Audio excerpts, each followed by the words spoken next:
देश कोई भी हो, अगर वहां की सरकार के सर्वोच्च पद पर बैठा व्यक्ति कहीं जाता है तो उसकी सुरक्षा सर्वोपरि होती है। कल पंजाब के फिरोजपुर में जो हुआ वो प्रधानमंत्री की सुरक्षा में हुई बहुत बड़ी चूक थी। अब इसे चूक कहा जाए या सोची समझी साजिश, ये जांच का विषय है।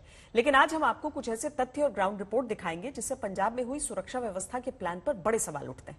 15 से 20 मिनट तक प्रधानमंत्री का काफिला एक फ्लाईओवर पर अटका रहा। ये बात सामान्य नहीं है, वो भी उस देश में जहां सुरक्षा में चूक की वजह से 2 प्रधानमंत्रियों की हत्या हो चुकी हो।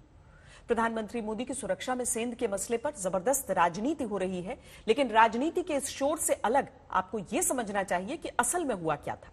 इस पूरे मामले में एक एक मिनट का विश्लेषण करना होगा। इसके लिए आज तक की टीम ने इन्वेस्टिगेटिव रिपोर्टिंग की है। ये पीएम की सुरक्षा के साथ हुए खिलवाड़ की पूरी इनसाइड स्टोरी है। पहले इसे देखिए, फिर आगे आपको पीएम सुरक्षा व्यवस्था और प्रोटोकॉल की डिटेल्स भी देंगे।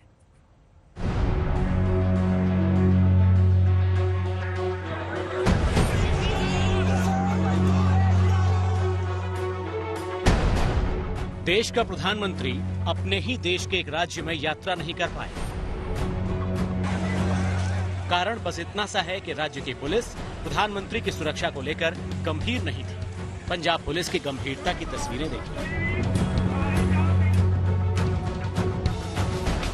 प्रधानमंत्री के इमरजेंसी रूट प्लान की सुरक्षा की जिम्मेदारी भी पंजाब पुलिस पर थी, लेकिन वो प्रदर्शनकारियों को हटा नहीं पाए।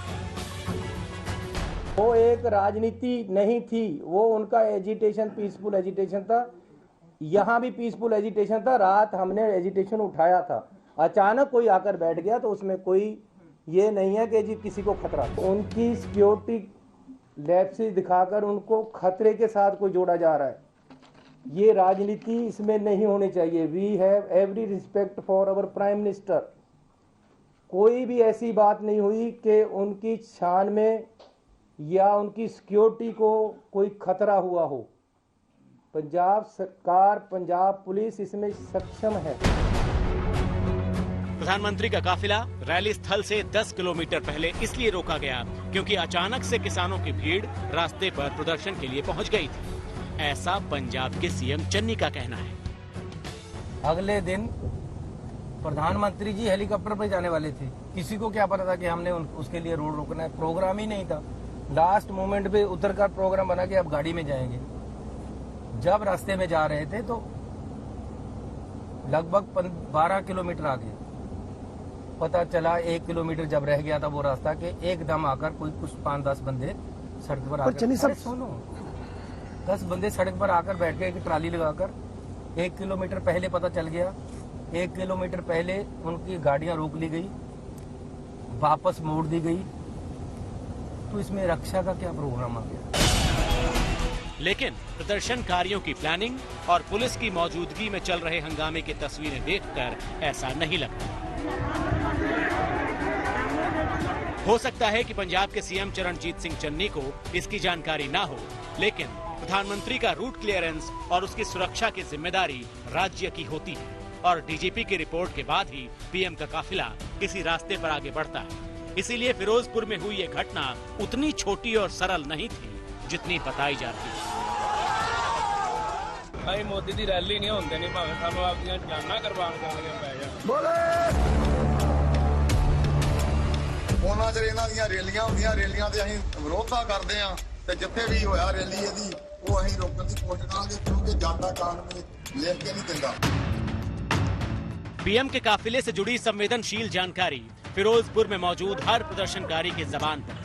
इसीलिए ये आरोप लग रहे हैं कि पीएम का रास्ता रोकने की पूरी प्लानिंग एक सोची समझी चाल थी जो काफी समय पहले से ही वहां अंजाम दी जा रही थी। मोदी ने ਤੁਹਾਡੇ ਮੂਹਰੇ ਕਿੱਲ ਕੱਢੇ ਸੀ ਮੋਦੀ ਨੇ, ਔਰ ਤੁਸੀਂ ਅੱਜ ਉਹਦੇ ਪੈਰਾਂ ਥੱਲੇ ਤੁਸੀਂ ਸੜਕਾਂ ਤੇ ਅੱਗ ਵਿਛਾਤੀ। ਅੱਜ ਤੁਹਾਡੀ ਤਾਕਤ ਨੇ ਮੋਦੀ ਨੂੰ ਰੈਲੀ ਨਹੀਂ ਕਰਨ ਦਿੱਤੀ, ਮੋਦੀ ਨੂੰ ਭਜਾਦਾ ਇੱਥੋਂ। ਉਹਨੇ ਕਿੱਲਾਂ ਦਾ ਜਵਾਬ ਤੁਸੀਂ ਸੜਕਾਂ ਤੇ ਅੱਗ ਵਿਛਾ ਕੇ ਦਿੱਤਾ ਅੱਜ। ਸੋ ਤੁਹਾਡਾ ਸਾਰਿਆਂ ਦਾ ਬਹੁਤ ਬਹੁਤ ਧੰਨਵਾਦ। ਜਿਹੜੇ ਵੀਰ ਦਮ ਰੱਖ ਕੇ ਲੜੇ ਆ, ਤੁਹਾਡਾ ਬਹੁਤ ਬਹੁਤ ਧੰਨਵਾਦ। मतलब ये कि प्रधानमंत्री का काफिला कहां से गुजरेगा, कहां जाएगा, किस रास्ते जाएगा, मौसम खराब होने की वजह से उसे सड़क से ही जाना होगा और सड़क पर भी किस सड़क से होकर गुजरेगा, इसकी जानकारी भी प्रदर्शनकारियों को थी। यहाँ आपका ये जानना बेहद जरूरी है कि पीएम के काफिले के रूट में अगर बदलाव होना होता है तो उसकी जानकारी भी सबसे पहले राज्य के डीजीपी को दे दी जाती है। यानी इमरजेंसी रूट की जानकारी भी पंजाब डीजीपी को होगी। डीजीपी की हरी झंडी मिलने के बाद ही पीएम का काफिला अपने इमरजेंसी रूट प्लान पर आगे बढ़ता है। यानी बठिंडा से फिरोजपुर जाने की क्लियरेंस पंजाब डीजीपी की ओर से ही मिली होगी। तभी प्रधानमंत्री की गाड़ी फिरोजपुर के पास पहुंची।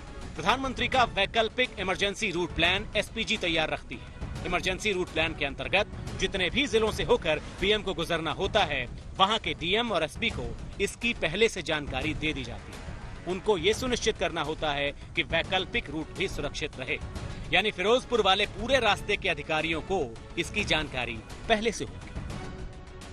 अगर हम ब्लू बुक की बात करें, जो सुरक्षा के नियम है, उसके मुताबिक जब प्रधानमंत्री या उनके स्तर के कोई और अधिकारी को जब किसी भी जगह की यात्रा पर जाना होता है तो एक वैकल्पिक सुरक्षा व्यवस्था तैयार की जाती है। अगर प्रधानमंत्री को वायु मार्ग से ही जाना था तो भी एक सड़क मार्ग की व्यवस्था की जाती है, जिसे कंटिजेंसी प्लान कहा जाता है। क्या पंजाब पुलिस ने प्रधानमंत्री के लिए इस तरह सा कोई एक वैकल्पिक मार्ग चिन्हित किया था? तो ये कहना कि पीएम का प्लान अचानक बदला और इस वजह से वो उस रास्ते पर आ गए जहां प्रदर्शनकारी थे, थोड़ा बचकाना है। दरअसल खेल कुछ और था।